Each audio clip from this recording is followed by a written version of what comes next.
Nay, may CCTV. May CCTV ako nakita kung saan nila nabaril si Martin. Bakit wala yun dun sa investigasyon? May pinagtatakpan siguro sila.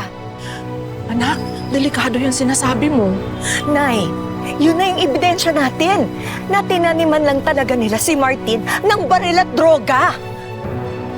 Hindi ko alam, anak. Mabuting bata si Martin.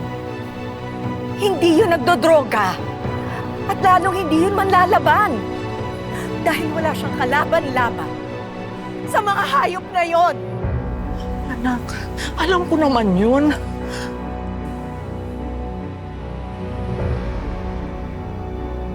Oo, boss.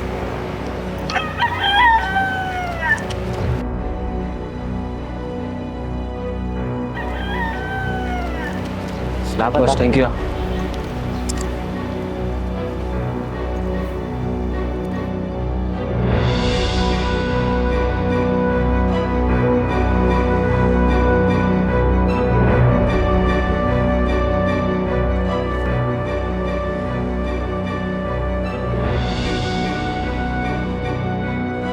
Anak, halika na, umuwi na tayo. Halika na, anak, umuwi. Romina, teka muna. Saan ka na naman ba pupunta? Kababalik mo lang, di ba? Nay, Bakit? drug runner yung batang yon. Alam ko pag sinundan ko siya, matututuan ba? ko... Naririnig mo ba ang sinasabi mo, ha, Romina? Delikado yung gagawin mo, anak. Baka pwede nating ipaubaya na lang yan sa mga pulis. Anong gusto niyong gawin ko? Umupo na lang ako dito? Walang gawin? Palibhasa na hindi niyo naiintindihan kung ano nararamdaman ko ngayon. Anong hindi ko naiintindihan, anak? Palibhasa, hindi niyo naranasan na mawala ng anak? Ang sakit mo magsalita, anak. Apo ko ang namatay.